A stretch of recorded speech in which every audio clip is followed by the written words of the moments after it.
மதுரை மீனாட்சி பதிப்பகம் வழங்கும் சுருக்கெழுத்து ஒலிநாடா. தமிழ் சுருக்கெழுத்து உயர்வேகம். நிமிடத்திற்கு 120 வார்த்தைகள் வினா. மே 1978 2ஆம் தாள். குரல் கொடுத்துள்ளவர் மதுரை கூக்கி ஜெயபாலன். டி கமெண்ட்ஸ். ஆளுநர் உரையின் மீது தமிழக முதலமைச்சர் அவர்கள் பேசும்போது குறிப்பிட்டதாவது: பேரவைத் தலைவர் அவர்களே, ஆளுநரின் பேருரையின் பேரில் இந்த அவையினில் உள்ள பல அன்பர்கள் தத்தமது கருத்துக்களை மிகுந்த அக்கறையோடு யாரும் கூர்ந்து கவனிக்கத்தக்க முறையில் எடுத்து பேசியிருக்கிறார்கள். அவர்கள் சொன்ன பல சீரிய யோசனைகளுக்கெல்லாம் நான் முதலிலேயே நன்றி தெரிவித்து கொள்ள கடமைப்பட்டிருக்கிறேன்.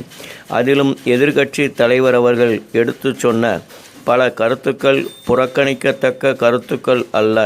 அவைகளெல்லாம் உடனடியாக நான் ஏற்றுக்கொள்ள இயலாத நிலையில் இருந்தாலும் அதற்குரிய மரியாதையை கொடுத்து அவைகளை கவனிப்பேன் என்று அவர்களுக்கு இந்த நேரத்தில் தெரிவித்து கொள்ள விரும்புகிறேன்.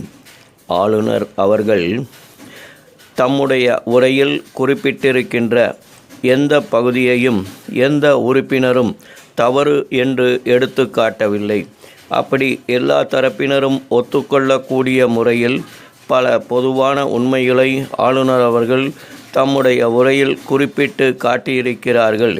முதலிலேயே அவர்கள் ஒரு புதிய கட்சி அரசாட்சியை ஏற்று கொண்டிருக்கிறது என்பதை குறிப்பிட்டு அதற்கு தேவையான ஜனநாயக மரபு நம்முடைய நாட்டில் இருப்பதை பாராட்டியிருக்கிறார்கள்.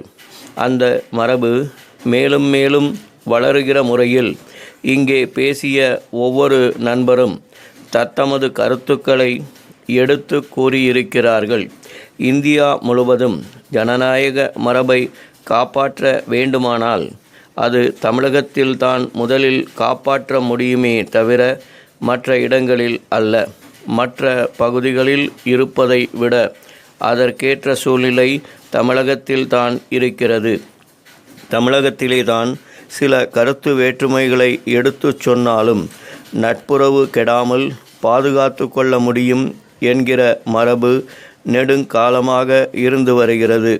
அதை போலவே யார் சொல்லுவதாக இருந்தாலும் அதிலே தவறு இருக்கிறது என்று தமக்கு பட்டால் அதை வெளிப்படையாக எடுத்து சொல்வதை நெற்றிக்கண்ணை காட்டினாலும் குற்றம் குற்றமே என்று நக்கீரன் சொன்ன நாளிலிருந்து நாம் கடைப்பிடித்து வருகிறோம். ஆனால் இப்போது எதிர்க்கட்சி தலைவர் அவர்கள் எடுத்து சொன்னபடி கருத்து வேற்றுமைகள் பகைக்கு அழைத்து செல்லக்கூடாது. பகை வளராதபடி பார்த்து கொள்ளும் பெரும் பணியினை எல்லா கட்சிகளும் ஏற்றுக்கொள்ள வேண்டும். அதிலும் குறிப்பாக 20 ஆண்டுகளாக இந்த நாட்டை ஆண்ட மரபு படைத்த கட்சி இன்னும் சற்று அதிக அக்கறையோடு அந்த பகை வளராமல் பார்த்து கொள்ள வேண்டுமென்று நான் எடுத்து கூற கடமைப்பட்டிருக்கிறேன்.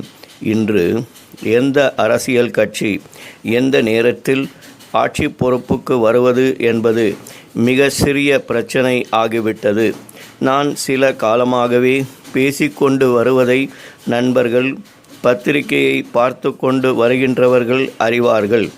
இன்றைக்கு அரசியல்வாதிக்கு அளிக்கப்பட்டு வருகின்ற முக்கியத்துவம் கூட வெகுவாக குறைக்கப்பட வேண்டும் என்ற கருத்தை நான் நெடுங்காலமாக கொண்டிருக்கிறேன். என் நாட்டினுடைய பெருமையும் அந்த நாட்டினுடைய அரசியல்வாதிகளால் மட்டுமல்லாமல் அந்த நாட்டு தலைசிறந்த வித்தகர்கள், பேராசிரியர்கள், மருத்துவ வல்லுநர்கள், பொறியியல் நிபுணர்கள், கவிவாணர்கள், இலக்கிய கர்த்தாக்கள் ஆகிய இவர்களால் தான் அதிகமாக நிலைநாட்ட முடியும்.